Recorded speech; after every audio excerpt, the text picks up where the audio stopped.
Hi friends, ಇವತ್ತು mutton keema ಮಾಡೋಣ ಅಂತ ತೊಗೊಂಬಂದಿದ್ದೀನಿ. ಅರ್ಧ ಕೆ ಜಿ ಕೈಮಾ ಜೊತೆಗೆ ಅರ್ಧ ಕೆ ಜಿ ಮಟನ್ನು. ಅದಕ್ಕೆ ಬೇಕಾಗಿರೋಂಥ ಸಾಮಗ್ರಿಗಳು: ತೆಂಗಿನಕಾಯಿ ದೊಡ್ಡ ಹೋಳು ಒಂದು ಕೆ ಜಿ ಮಟನ್ನು ಮತ್ತು ಕೈಮಾ ಎರಡು ಸೇರಿರೋದ್ರಿಂದ ದೊಡ್ಡ ಹೋಳು ತೆಂಗಿನಕಾಯಿ, ಒಗ್ಗರಣೆಗೆ ಈರುಳ್ಳಿ, ರುಬ್ಬುವುದಕ್ಕೆ ಈರುಳ್ಳಿ, ಮನೆಯಲ್ಲೇ ಮಾಡ್ಕೊಂಡಿರೋಂಥ ಮಟನ್ ಮಸಾಲೆ ಹಾಗೂ ಹುರ್ಗಡ್ಲೆ, ಚಕ್ಕೆ ಲವಂಗ, ಶುಂಠಿ, ಬೆಳ್ಳುಳ್ಳಿ, ಹಾಗೆ ಟೊಮೆಟೊ, ಕೊತ್ತಂಬರಿ ಸೊಪ್ಪು, ಇಲ್ಲಿ ಸ್ವಲ್ಪ ಮೆಂತ್ಯ ಸೊಪ್ಪು ಕೂಡ ಇದೆ. ಮೆಂತ್ಯ ಸೊಪ್ಪು ಸ್ವಲ್ಪ ಕೈಮಾ ಸಾರಿಗೆ ಟೇಸ್ಟ್ ಆಗಿರುತ್ತೆ ಅಂತ ನೋಡಿ. ಕೈಮಾ ಸಾಂಬಾರಿಗೆ ಮಟನ್ನು ಕೈಮಾ ಆಗಲಿ ಯಾವುದಕ್ಕೂ ಸ್ವಲ್ಪ ಮೆಂತ್ಯ ಸೊಪ್ಪು ಹಾಕಿದ್ರೆ ಟೇಸ್ಟ್ ಇರುತ್ತೆ ಅಂತ ಅಷ್ಟೇ. ನೋಡಿ, ಇಷ್ಟು ಇಂಗ್ರೀಡಿಯೆಂಟ್ ಬಳಸ್ಕೊಂಡು ನಾನು ಮಿಕ್ಸಿಯಲ್ಲಿ ರುಬ್ಬಲ್ಲ. ನಾನು ಯಾವತ್ತೂ ಮಿಕ್ಸಿಯಲ್ಲಿ ರುಬ್ಬಿ ಮಾಡೋದಿಲ್ಲ. ಮಟನ್ನು ಚಿಕನ್ ಆಗಲಿ, ಚಿಕನ್ ಕೈಮಾ ಆಗಲಿ, ಮಟನ್ ಕೈಮಾ ಆಗಲಿ ನಾನು ಕಲ್ಲಲ್ಲೇ ರುಬ್ಬೋದು. ಕಲ್ಲಲ್ಲಿ ರುಬ್ಬುವಾಗ ರುಬ್ಬಿ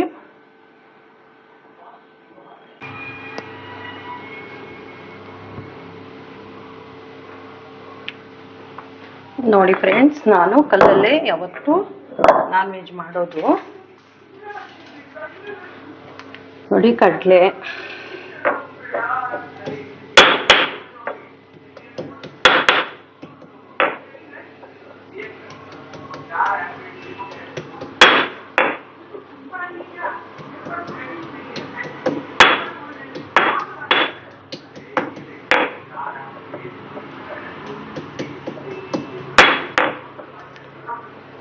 ನೋಡಿ ಬೆಳ್ಳುಳ್ಳಿ, ಹುರ್ಗಡ್ಲೆ ಕೈಮಾ ಜೊತೆ ಸ್ವಲ್ಪ ಹಾಕೋಬೇಕು, ಚಕ್ಕೆ ಲವಂಗ,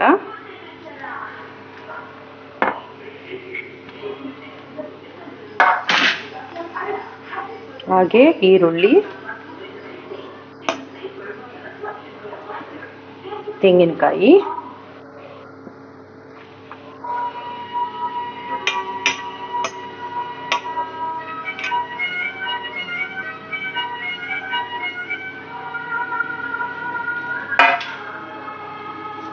ನೋಡಿ ಅದಕ್ಕೆ ಮಸಾಲೆ ಪುಡಿ ಇದು.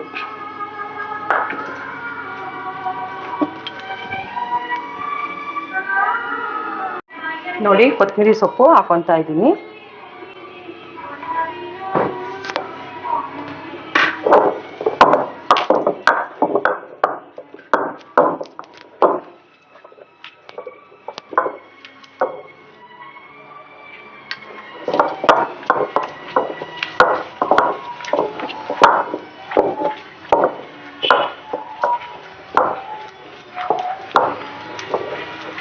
ಕಲ್ಲಲ್ಲಿ ರುಬ್ಬಿ ಮಾಡಿದ್ರೆ ಟೇಸ್ಟೇ ಬೇರೆ. ಮಿಕ್ಸಿಲಿ ಹಾಕಿದ್ದು ಏನು ಪ್ರಯೋಜನ ಇರಲ್ಲ.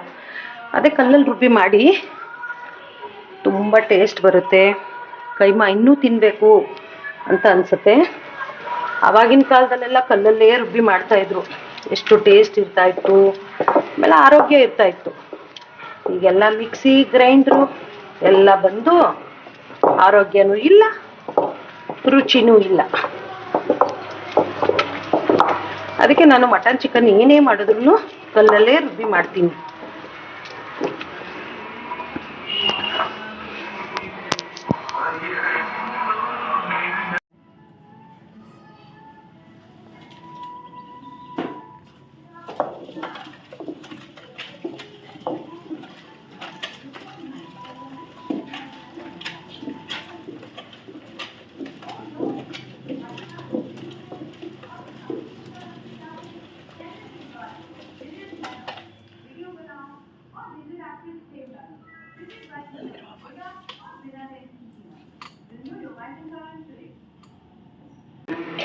ನೋಡಿ, ಮಸಾಲೆ ರುಬ್ಬಾಯ್ತು.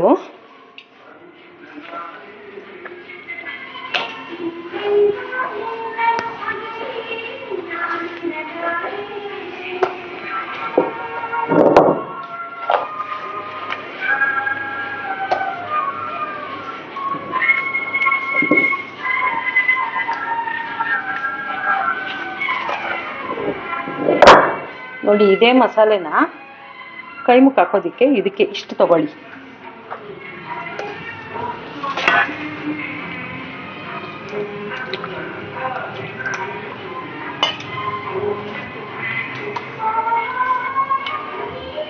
ನೋಡಿ, ಇದ್ರ ಜೊತೆಗೆ ಕೈಮನ್ನು ಹಾಕ್ಕೊತಾ ಇದ್ದೀನಿ.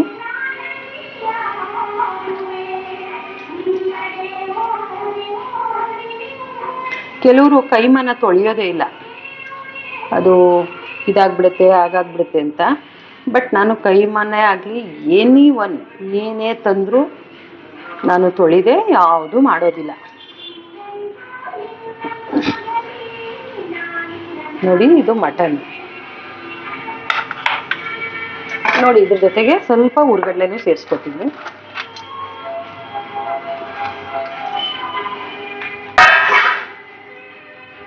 ನೋಡಿ, ಕೈ ಮುಕ್ ಮಾತ್ರ ಅದ್ರ ಜೊತೆಗೆ ಸಾಲ್ಟು ಹಾಕೋಬೇಕು ರುಬ್ಬುವಾಗ.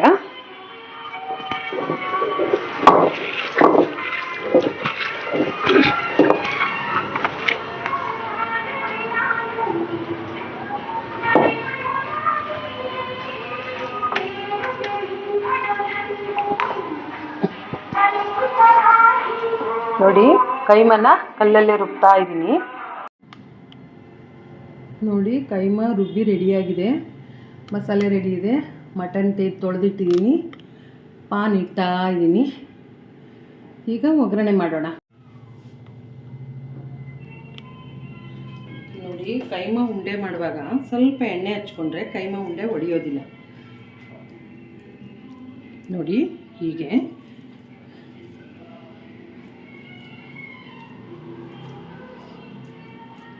ಅದರಲ್ಲೂ ಒಳಕಲ್ಲಲ್ಲಿ ರುಬ್ಬಿ ಮಾಡಿದ್ರಂತೂ ತುಂಬಾ ಟೇಸ್ಟು.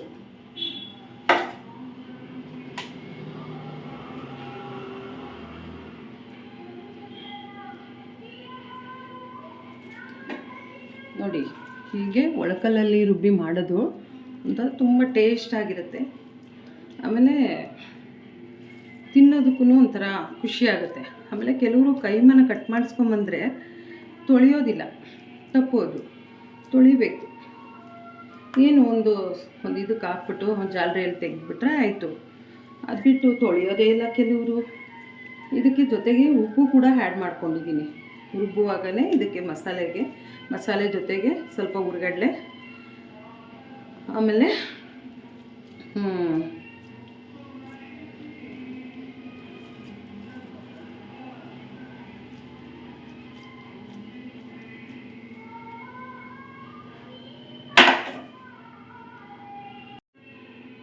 ನೋಡಿ,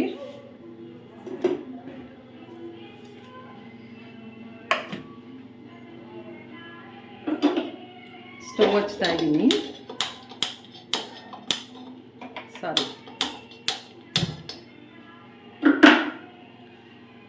ಕೈಮಾ ಸಾರು ಮಾಡೋದು ಸಿಂಪಲಾಗಿ ಮಾಡ್ಬೋದು. ಆಮೇಲೆ ಕಲ್ಲಲ್ಲಿ ರುಬ್ಬಿ ಮಾಡಿದ್ರೆ ಏನು ಟೇಸ್ಟು ಅನ್ನೋದಕ್ಕೆ ಮಾಡ್ತಾ ಇರೋದು. ಇದರಲ್ಲಿ ಚರ್ವಿ ಇರುತ್ತೆ, ಅದಕ್ಕೆ ಸ್ವಲ್ಪನೇ ಎಣ್ಣೆ ಹಾಕಬೇಕು.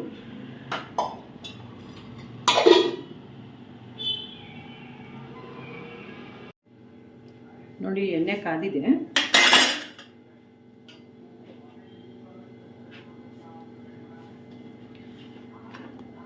ಈರುಳ್ಳಿ ಹಾಕ್ತಾ ಇದ್ದೀನಿ.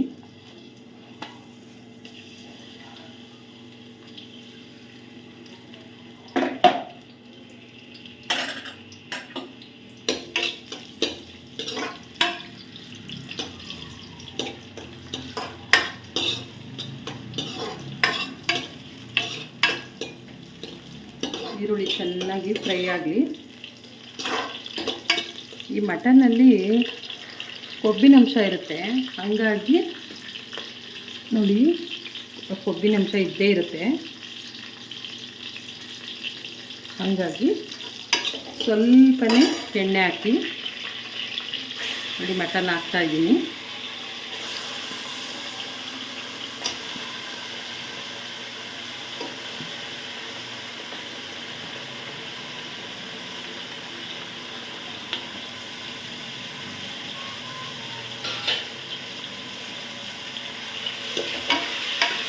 ಮಟನ್ ಹಾಕಿದಾಯ್ತು.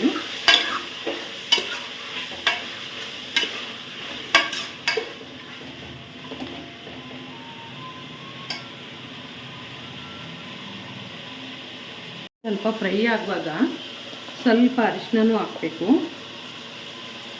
ನಾನು ಆಚೆ ಅರಿಶಿನ ತೊಗೋತೀನಿ. ನಾನು ಆಚೆ ಅರಿಶಿನೇ ನನಗೆ ಸೆಟ್ ಆಗೋದು. ಸೊ ಹಂಗಾಗಿ ಆಚೆ ಅರಿಶಿನ ಪುಡಿನೇ ಬಳಸ್ತೀನಿ. ಜೊತೆಗೆ ಸ್ವಲ್ಪ ಉಪ್ಪು, ಕೈ ಮುಕ್ಕು ಹಾಕಿರ್ತೀವಿ. ಇದಕ್ಕೆ ಒಗ್ಗರಣೆ ಮಾಡುವಾಗ ಒಂದು ಸ್ವಲ್ಪ ಉಪ್ಪು ಹಾಕಿದ್ರೆ ಬೇಗ ಬೇಯುತ್ತೆ ಅಂತ ಅಷ್ಟೇ. ಆಮೇಲೆ ಸ್ವಲ್ಪ ಮಸಾಲೆ ಎಲ್ಲ ಹಾಕಿದ್ಮೇಲೆ ಸ್ವಲ್ಪ ಹಾಕಬೇಕು. ನೋಡಿ ಮಟನ್ ಬೇಯ್ತಾ ಇದೆ.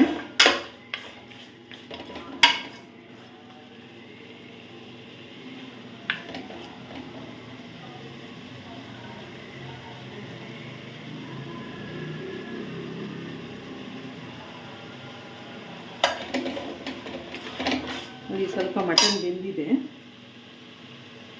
ಅದಕ್ಕೆ ಕಟ್ ಮಾಡ್ಕೊಂಡಿರೋ ಪುದೀನ ಮೆಂತ್ಯ ಸೊಪ್ಪು ಹಾಕ್ತಾಯಿದ್ದೀನಿ.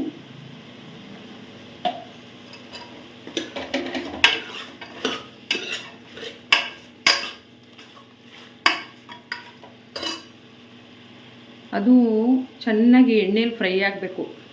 ಮೆಂತ್ಯ ಸೊಪ್ಪು ಹಾಗೆ ಮಟನು ಕೂಡ ಎಣ್ಣೆಲಿ ಫ್ರೈ ಆಗಬೇಕು.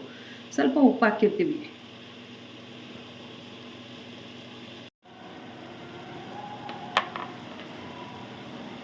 ನೋಡಿ ಮಟನ್ ಸ್ವಲ್ಪ ಬೆಂದಿದೆ. ಟೊಮೆಟೊ ಹಾಕ್ತಾಯಿದ್ದೀನಿ.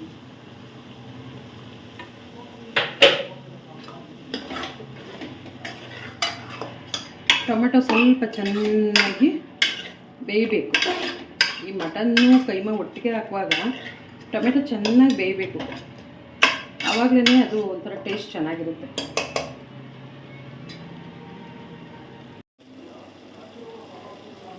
ನೋಡಿ ಈಗ ಮಟನ್ನು ಚೆನ್ನಾಗಿ ಬೆಂದಿದೆ. ಟೊಮೆಟೊ ಮತ್ತು ಮಟನ್ನು ಎರಡೂ ನೋಡಿ ಎರಡು ಚೆನ್ನಾಗಿ ಬೆಂದಿದೆ. ಹೀಗೆ ನೋಡು, ರುಬ್ಬೋ ಕಲ್ಲಿಂದ ರುಬ್ಬಿರೋಂಥ ಮಸಾಲೆ ಇದು.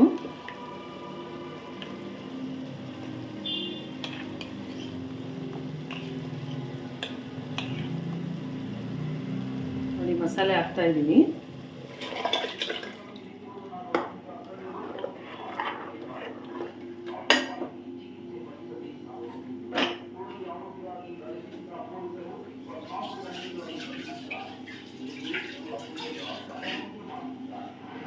ಹಾಗೆ ಆ ಪಾತ್ರೆನೂ ತೊಳೆದು ಸ್ವಲ್ಪ ನೀರು ಹಾಕ್ಕೊಂಡಿದ್ದೀನಿ.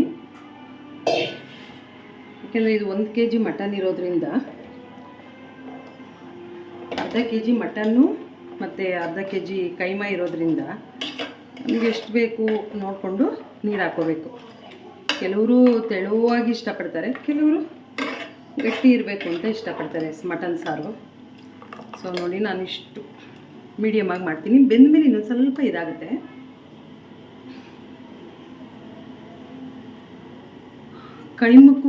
ಕೈಮುಕ್ಕು ಸಾಲ್ಟ್ ಹಾಕಿದ್ದೀನಿ, ಅಂದರೆ ಉಪ್ಪು ಹಾಕಿದ್ದೀನಿ.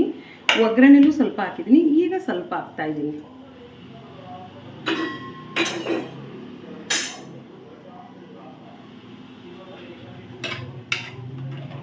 ನೋಡಿ ಉಪ್ಪು ಹಾಕಿ ಚೆನ್ನಾಗಿ ಮಿಕ್ಸ್ ಮಾಡಿಬಿಟ್ಟು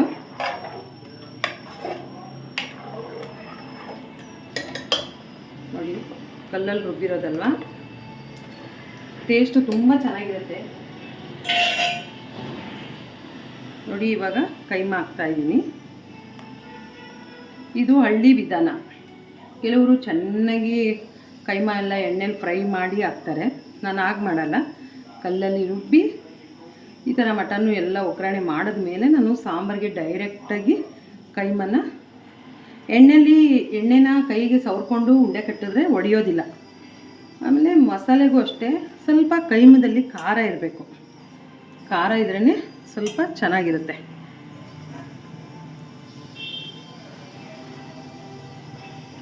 ಕ್ಲೋಸ್ ಮಾಡ್ತಾ ಇದ್ದೀನಿ.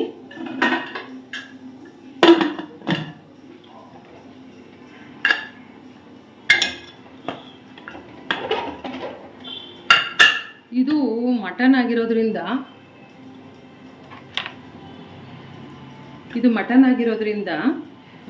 ಒಂದು 3 ವಿಸಲ್ ಆದರೂ ಹಾಕ್ಬೇಕು. ಇದನ್ನು 3 ವಿಸಲ್ ಹಾಕಿದ್ರೇ ಚೆನ್ನಾಗಿ ಬೆಂದಿರುತ್ತೆ. ರಸನೂ ಕೂಡ ಚೆನ್ನಾಗಿ ಬಿಟ್ಟಿರುತ್ತೆ. 3 ವಿಸಲ್ ಹಾಕಿ ಮಟನ್ ಸಾಂಬಾರು ರೆಡಿ. ಬುಧವಾರದ ಬಾಡೂಟ. ಹಾಗೆ ನೋಡಿ ಒಂದು ಕಡೆ ರೈಸ್ ಮಾಡ್ತಾ ಇದ್ದೀನಿ. ಇಲ್ಲಿ ಕೈಮಾ ಮಟನ್ ಬೇಯ್ತಾ ಇದೆ, ಇಲ್ಲಿ ರೈಸ್ ಬೇಯ್ತಾ ಇದೆ. ರೈಸ್ ಆದ ತಕ್ಷಣ ಮುದ್ದೆ ಮಾಡ್ತೀನಿ. ಆಮೇಲೆ ನಿಮಗೆ ತೋರಿಸ್ತೀನಿ ನೋಡಿ. ಹಾಗೆ ಮುದ್ದೆಗೆ ಇಡ್ತಾ ಇದ್ದೀನಿ. ಮುದ್ದೆ ಮಾಡುವಾಗ 1 ಸ್ಪೂನ್ ಎಣ್ಣೆ ಹಾಕಬೇಕು. 1 ಸ್ಪೂನ್ ಎಣ್ಣೆ ಹಾಕಿದ್ರೆ ಮುದ್ದೆ ಗಂಟು ಕಟ್ಟೋದಿಲ್ಲ.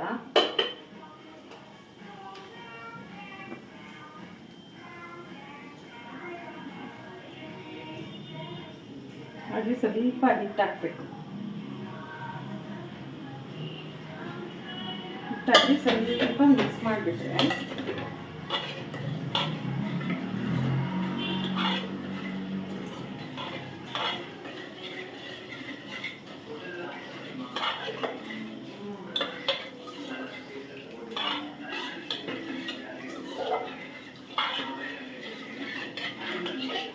ಮಿಕ್ಸ್ ಮಾಡಿದ್ರೆ ಸ್ವಲ್ಪ ಗಂಟು ಕಟ್ಟೋದಿಲ್ಲ ಅಂತ ಅಷ್ಟೇ. 1 ಸ್ಪೂನ್ ಎಣ್ಣೆ ಹಾಕಿದ್ರೆ ಸ್ಮೂತಾಗಿ ಬರುತ್ತೆ ಮುದ್ದೆ ಅಂತೇಳಿ.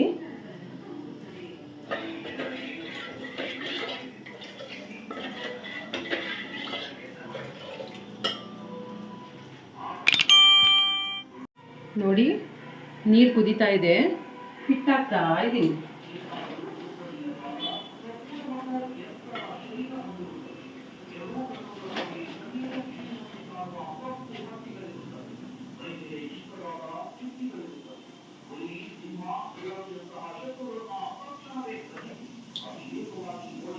ಹಿಟ್ಟು ಹಾಕಿದ್ದೀನಿ.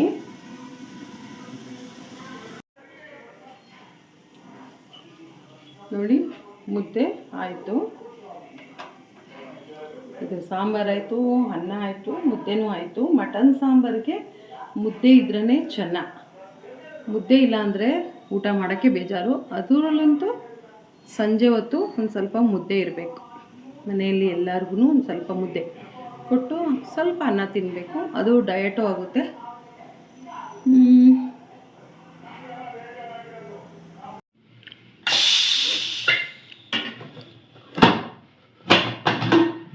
ನೋಡಿ ಮಟನ್ ಸಾರು ರೆಡಿ. ಕೈಮಾ ಮತ್ತು ಮಟನ್ 2 ಸಾಂಬಾರು ರೆಡಿ ಆಯಿತು. ನೋಡಿ ಕೈಮಾ ಉಂಡೆ ಹೊಡೆದಿಲ್ಲ.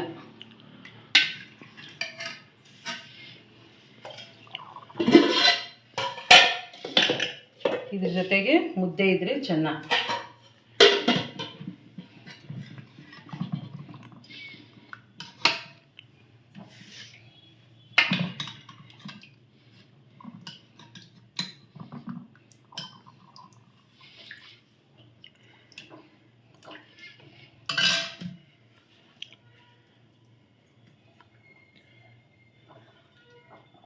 ವಾವ್, ಸೂಪರ್ ಆಗಿದೆ.